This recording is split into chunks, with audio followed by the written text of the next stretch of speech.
अस्सलाम वालेकुम व्यूअर्स, मेरा नाम इरफान अस्कर और आप देख रहे हैं ऑन द फील्ड।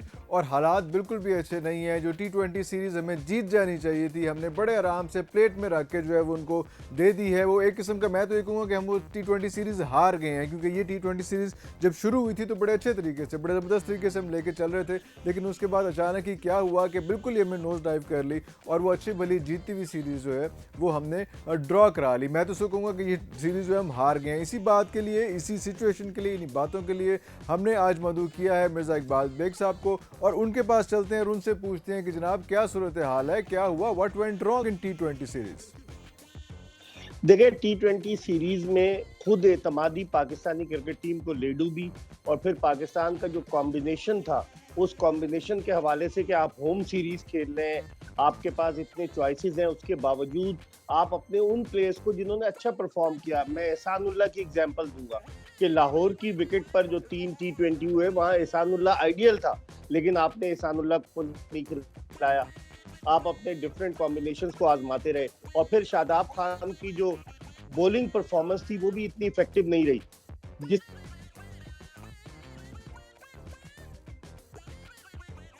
पाकिस्तान को नुकसान पर हारिस रऊफ ने अगरचे आउट किए, लेकिन शाहीन शाह अफरीदी इतने इफेक्टिव नजर नहीं आए। अगर पहले ओवर में वो 2 विकेट ले रहे थे, तो फिर उसके बाद जब बाद में वो बॉलिंग के लिए आए तो उनकी बड़ी पिटाई हुई। तो कॉम्बिनेशन मेरी नज़र में, इरफान साहब, कॉम्बिनेशन दुरुस्त नहीं था। इफ्तिखार अहमद को जो है वो 8वें नंबर पर बैटिंग के लिए भेजा गया।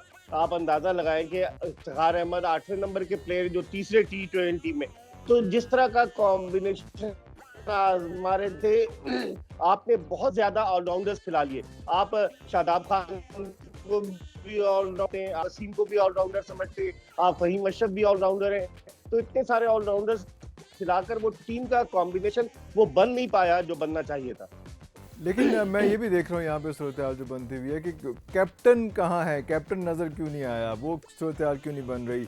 जब एक मैच इतना फंस गया है और आपके जो है वो प्लेयर्स, एक ऐसी जोड़ी बननी शुरू हो गई है जो आउट ही नहीं हो पा रही, तो फिर जब इफ्तिखार थे तो इफ्तिखार से बॉलिंग क्यों नहीं कराई। ये सूरत हाल कैसे होगी कि वो जो प्लान करके आते हैं कि मैंने 5 या 6 बॉलर्स कराने हैं और इस सीक्वेंस में कराने हैं, वो सीक्वेंस खुद ही क्यों नहीं तोड़ पाते जब कुछ सिचुएशन बनती है ऐसी। बिल्कुल आपने सही कहा कि ऐसा लगता है कि रिमोट कंट्रोल से जो बॉलिंग कंट्रोल हो रही थी। और इफ्तिखार अहमद, आपने बड़ा वैलिड पॉइंट रेज किया इरफान साहब। इफ्तिखार अहमद ऑफ स्पिन करते हैं, मिसबा तो उन्हें अपना 3 डायमेंशनल क्रिकेटर कहते रहे जब वो कप्तान थे। तो जब left handed batsman Jimmy Neesham और मार्क चैपमैन बैटिंग कर रहे हैं, तो उस वक्त आप ट्राई करने में कोई हरज नहीं था। मैं हैरान हूँ कि हम इतने हजारों डॉलर्स देकर गैर मुल्की कोचेस को लेकर आए। ग्रांट ब्रैडबर्न टीम के साथ थे, एंडियो पोटिक जो सिर्फ एक वनडे खेले साउथ अफ्रीका से, वो बैटिंग कोच बने हुए। अभी मॉर्नी मॉर्कल आए नहीं, मिकी आर्थर आकर 3 दिन के लिए चले गए, ऐसा लगता है कि वो पाकिस्तान के दौरे पर आए थे। इतने सारे कोचेस की मौजूदगी में थिंक टैंक कहाँ है पाकिस्तान क्रिकेट का कि क्या आप आम अगर लेफ्ट हैंडेड बैट्समैन बैटिंग कर रहा है तो एक आध ओवर ऑफ स्पिनर से ट्राई करने में क्या हर्ज। मेरे ख्याल में ये बहुत बड़ा ब्लंडर था कि आप एक रूटीन पे बॉलिंग जो है वो उस पे कर रहे हैं, तो उसकी वजह से भी आपको नुकसान हुआ। तो अभी आगे आप क्या देख रहे हैं, जो ODI सीरीज आ रही है उसमें क्या बनेगा। देखिए, ओडीआई सीरीज इरफान साहब बहुत इंपॉर्टेंट है पाकिस्तान के पॉइंट ऑफ व्यू से, क्योंकि 5 ओडीआई जो है न्यूजीलैंड के खिलाफ हैं और 3 ओडीआई के बाद अफगानिस्तान के खिलाफ हमें खेलने, जो एशिया कप जो सितंबर में होगा और वर्ल्ड कप जो अक्टूबर में होगा उससे पहले। तो आपको जो भी कॉम्बिनेशन आजमाना होगा, इन 5 और 3 8 ओडीआई में आप आजमा सकते हैं। अब आप देखें, ओडीआई के लिए जो टीम अनाउंस की है उसमें इफ्तिखार अहमद का नाम नहीं है, सलमान अली आगा को इन्होंने रख लिया है। उसमें एक विकेट कीपर रखा था, तो बाद में हारिस का इजाफा किया। तो कॉम्बिनेशन क्या बना रहे हारून रशीद साहब, उनकी सिलेक्शन कमेटी, समझ में नहीं आता। अब ओडीआई सीरीज में न्यूजीलैंड के जो है वो कॉन्फिडेंस बहुत हाई होगा, क्योंकि एक ऐसी टीम के जिसके 8 टॉप के क्रिकेटर्स जो है वो उस टीम में शामिल नहीं है। कप्तान टॉम लेथम था, डैरल मिचेल वगैरह 2-4 के अलावा एडम मिल जो तजुर्बाकार है, बाकी सब नए। और आप देखें कि मार्क चैपमैन जो हांगकांग में पैदा हुए, वो हांगकांग से खेले, पहले अंडर 19 हांगकांग से खेले, और फिर जब हांगकांग से वनडे वो खेले, जो कि आईसीसी रिकॉग्नाइज्ड वनडे था यूएई के खिलाफ, उन्होंने सेंचुरी स्कोर की, फिर वो न्यूजीलैंड शिफ्ट हो गए और फिर उसके बाद जिस तरह से उन्होंने बैटिंग की, कमाल की बैटिंग की, तो मैं समझता हूं कि ओडीआई में न्यूजीलैंड का जो मोरल है वो स्काई हाई होगा और पाकिस्तान के लिए मुश्किल सकती है। अब पाकिस्तान क्या कॉम्बिनेशन आजमाता है, मैंने पहले भी कहा कि यही मौका है कि आप अपने कॉम्बिनेशन को होम सीरीज में किस तरीके से एडजस्ट करते हैं, तो ये देखना होगा। वैसे ओडीआई सीरीज में मैं समझता हूँ इरफान साहब कि न्यूजीलैंड डट कर जमकर मुकाबला करेगा, क्योंकि आपकी टीम जो है पाकिस्तान की बैटिंग लाइनअप 20 ओवर्स में ऑल आउट हो जाती है। टी20 सीरीज में 20 ओवर्स भी हम नहीं खेल पा रहे, तो 50 ओवर्स के मैचेस में क्या होगा। हारिस सोहेल को आप लेकर आए ओडीआई में, अब हारिस सोहेल को आप खिलाते हैं कि नहीं खिलाते, उसामा मीर को आपने रखा हुआ है, आपकी क्या कॉम्बिनेशन होगा ये समझ में नहीं आ रहा। अच्छा, वो देख के, ये सारी सिचुएशन देख के जो है उन्होंने टी20 के बाद अब ओडीआई में भी मार्क चैपमैन को रख लिया। कौन सी ऐसी बैटिंग स्ट्रेटजी है जो हमारे टॉप मोस्ट जो दुनिया के बुलंद तरीन और बेहतरीन तरीन जो पेसर्स हैं वो उसके सामने नाकाम हो जाती है? क्या ऐसा वो खेल रहे थे जो हमारे प्लेयर्स नहीं पकड़ सके उसको? देखिए, एक तो वो फियरलेस क्रिकेट खेल रहे थे, दूसरे हम अंडर प्रेशर आ गए। कभी हमारा ये इम्तिहान इस तरह से नहीं हुआ कि एक खिलाड़ी के जो बस मारने के चक्कर में और उसने प्रॉपर स्ट्रोक खेल, तो हम अंडर प्रेशर आ गए। हमारे फास्ट बॉलर्स कभी शॉर्ट पिच गेंदें कर रहे हैं, कभी यॉर्कर करने की कोशिश कर रहे हैं, वो फुल टॉस बन रही है। हमारे बॉलर्स इरफान साहब अंडर प्रेशर आ गए, इतने तजुर्बाकार बॉलर्स हैं, कहते हैं कि दुनिया की बेहतरीन बॉलिंग लाइनअप है पाकिस्तान की इस वक्त टी20 में। तो टी20 बॉलिंग लाइनअप का क्या हुआ, वो बहुत अंडर प्रेशर हो गए, जिसकी वजह से उनकी पिटाई होना शुरू हुई, और जब पिटाई होना शुरू हुई तो सबने हाथ खड़े कर दिए। 67 रन पे मार्क चैपमैन का एक कैच भी ड्रॉप हुआ शादाब खान से, और वही उनके लिए जो है ना, कहते हैं कि बहादुरों को एक ही मौका मिलता है, उनको एक ही मौका मिला और उन्होंने उसको अवेल किया। तो मैं समझता हूँ हमारी बॉलिंग जो थी वो अंडर प्रेशर थी। कप्तानी की आपने बिल्कुल दुरुस्त बात की कि कप्तान को जाकर प्लेयर्स को, बॉलर्स को बताना चाहिए अंडर प्रेशर है तो उनको सपोर्ट करना चाहिए, लेकिन कप्तानी में वो नजर नहीं आती, वो बात के जो थ्रिल होती है, जो एंथुजियाज्म होता है, वो नजर नहीं आ रहा है। अब देखना यह है कि बाबर आजम किस तरीके से इंप्रूव करते हैं। 4 साल होने को आ रहे हैं उन्हें, 2019 में वो पाकिस्तान के कप्तान बने थे और उसके बाद से इंप्रूवमेंट तो आनी चाहिए।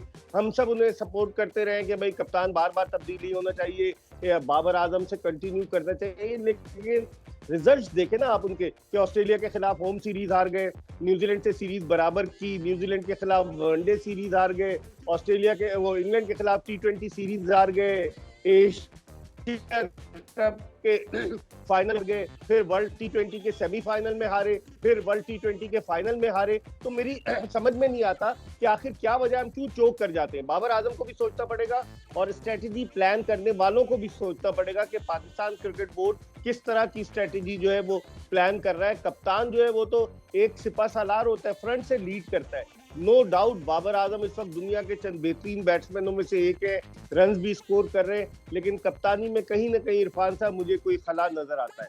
अच्छा, ये जो 4 साल का बाबर आजम का कैप्टनसी का कैरियर है, मुझे ये बताइएगा कि कितनी ट्रॉफियां उन्होंने अभी तक उठाई हैं? ये आपका बड़ा वैलिड क्वेश्चन है। अभी तक मैं जो देख रहा हूँ कि कोई ट्रॉफी नहीं उठाई। अगर सीरीज जीत गए तो अलग बात है, लेकिन जो मेजर इवेंट्स हैं जिसमें टी20 वर्ल्ड कप है, जिसमें एशिया कप है, उसमें अब तक बाबर आजम ने कुछ अच्छा, मतलब एज अ कैप्टन जो है वो कोई ट्रॉफी उठाने में कामयाब नहीं हुए। अगर आप बायलैटरल सीरीज वगैरह जीत जाते हैं तो वो अलग बात है, लेकिन कोई मेजर टूर्नामेंट जिसमें दुनिया की टॉप की टीमें हिस्सा ले रही हो, उस टूर्नामेंट को बाबर आजम की कप्तानी में अब तक हम नहीं जीते। एक और जो है वो एक रेड लाइन लगती है, वो लगती है रिजवान के ऊपर, कि रिजवान जो है इस वक्त क्या सुपर फिट हैं, क्या 50 ओवरों की बैटिंग और 50 ओवरों की फील्डिंग कीपिंग के काबिल हैं वो? ये आपने बड़ा वैलिड क्वेश्चन रेज किया है। शायद यही वजह है इरफान साहब के इन्होंने मोहम्मद हारिस को पाकिस्तान की टीम में शामिल किया है, वरना मोहम्मद हारिस का पहले नाम नहीं था उस टीम में जो ओडीआई में। तो रिजवान की फिटनेस पे क्वेश्चन मार्क है। आपने देखा कि जिस तरीके से वो बैटिंग कर रहे थे, 98 करके वो नॉट आउट रहे, लग रहा था वो थक गए। उनके बरक्स आप मार्क चैपमैन को देखें, उसने अपनी सेंचुरी मुकम्मल की और उसकी फिटनेस जबरदस्त लेवल की थी। तो आपने बड़ा सही पॉइंट रेज किया है कि रिजवान की फिटनेस पर क्वेश्चन मार्क है कि बैटिंग भी करें। अब मुझे लगता है ओडीआई में तो वो इनिंग्स ओपन नहीं करेंगे, तो ओडीआई में तो गालिबन वो नीचे आएंगे, टी20 में वो इनिंग्स ओपन करते हैं। अब क्या करते हैं, क्या स्ट्रैटेजी पाकिस्तान क्रिकेट बोर्ड की टीम मैनेजमेंट प्लान करती है, लेकिन रिजवान की फिटनेस पर क्वेश्चन मार्क है। उसकी वजह ये इरफान साहब कि ये खिलाड़ी मुसलसल क्रिकेट खेलते चले आ रहे हैं। ये अलग बात है कि अभी शारजा का टूर्नामेंट इनको स्किप कराया गया, लेकिन ये मुसलसल क्रिकेट खेल रहे हैं और उसकी वजह से बॉडी पे स्ट्रेन पड़ता है। खासतौर पर टी20 क्रिकेट में जो है वो आपकी बॉडी जो है बहुत ज्यादा उस पर जोर पड़ता है। तो अब देखते हैं कि रिजवान से कीपिंग कराते हैं। मुझे तो लग रहा है ये हारिस से कीपिंग कराएंगे वनडे मैचेस में, और अगर रिजवान खेलते हैं तो एज अ बैट्समैन खेलेंगे। अच्छा सर, एक आपसे आउट ऑफ कोर्स सवाल कर लूँ वो ये है कि पीसीबी के अंदर इस वक्त क्या हो रहा है? सुना है कि कोई एक्सटेंशन वगैरह मिल रही है ये नजम सेठी एंड टीम को, ये क्या हो रहा है सर? देखें, पीसीबी के जो मेरी इत्तलात हैं और उसके मुताबिक ये है कि पाकिस्तान पीपल्स पार्टी ने प्राइम मिनिस्टर से ये एहतजाज किया है कि चूंकि IPC inter provincial coordination ministry Peoples Party के पास है, एहसान मजारी जो पीपल्स पार्टी के इस वक्त मिनिस्टर हैं, तो वो कहते हैं कि हमारा बंदा भी पीसीबी में आना चाहिए। मतलब they are against Najam Sethi's inclusion as the chairman management committee. तो वो खिचड़ी पक रही थी। हाँ, मैं आपको सही बता रहा हूँ, जो मेरी बड़ी बाखबर इत्तलात है कि खिचड़ी पक रही थी कि नजम सेठी साहब क्यों आए, अब हमारा बंदा आना चाहिए, ये कोएलिशन गवर्नमेंट है। तो उसमें ये हुआ कि थोड़ा सा डिले किया इन्होंने, 4 महीने दिए थे। 22 दिसंबर को ये आए थे सेठी साहब, तो 4 महीने दिए थे। 21 अप्रैल को वो खत्म हो रही थी। उससे पहले आईपीसी मिनिस्ट्री को ही नोटिफिकेशन इशू करना होता है कि एक्सटेंशन का, तो नोटिफिकेशन इशू करने में प्रॉब्लम हो रही थी क्योंकि पीपल्स पार्टी वाले चाह रहे थे कि उनका बंदा आइंदा जब भी प्राइम मिनिस्टर, चूंकि पेट्रन है वो पाकिस्तान क्रिकेट बोर्ड के, तो वो जब भी अनाउंस करें 2 बंदे वो डालते हैं गवर्निंग बोर्ड में, तो इनका बंदा आना चाहिए, इनको चेयरमैनशिप मिलनी चाहिए। और उस हवाले से जो मेरे पास इत्तलात है, ज़का अशरफ का नाम गर्दिश कर रहा था। आपको याद होगा इरफान साहब के ज़का अशरफ का नाम इंटरिम प्राइम मिनिस्टर के लिए भी गर्दिश कर रहा था कि शायद उनको वजीर आजम, निगरान वजीर आजम बनाया जाए। तो फिर उसके बाद प्राइम मिनिस्टर के पास गए नजम सेठी साहब, और उन्होंने कहा कि अभी हमारा काम मुकम्मल नहीं हुआ। जो आपने हमें कहा था कि 2014 का आइन जो है वो बहाल होना चाहिए, अभी इलेक्शंस नहीं हुए रीजन्स के, तो हमें एक्सटेंशन दी जाए।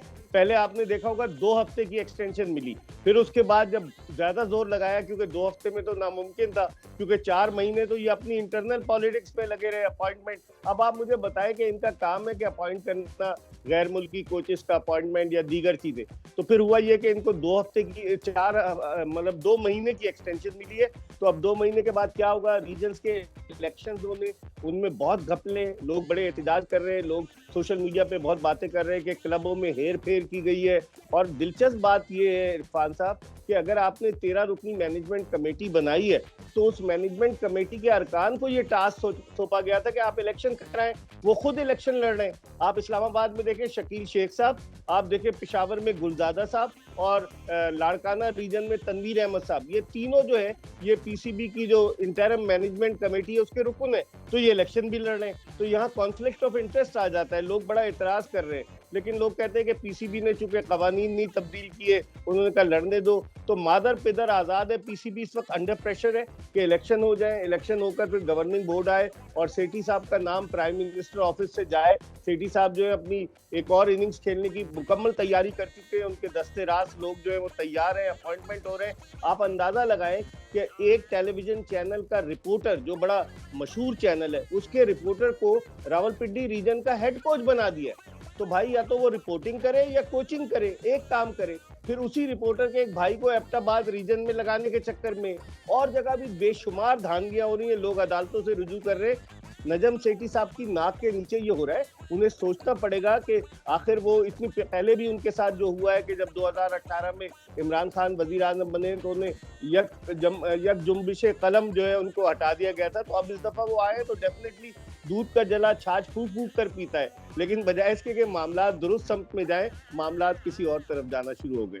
बहुत शुक्रिया मिर्ज़ा इकबाल बेग साहब, आपके टाइम का इंशाल्लाह गाहे बगाहे आपसे आगाही लेते रहेंगे। व्यूअर्स आपका भी बहुत शुक्रिया, क्योंकि आपने बड़े ध्यान से, बड़े शौक से सारा कुछ सुना। अल्लाह करे कि थोड़ी सी ज़रा अच्छी बेहतरी आए हमारे पीसीबी में भी, ज़रा प्लेयर्स में भी। कुछ जो प्लेयर्स सेलेक्ट किए हैं वो भी थोड़े अच्छे तरीके से खेलें, ओन करें टीम को और मुल्क को ओन करें, और हमारे लिए कोई अच्छी अच्छी सी खबरें लेके आएँ।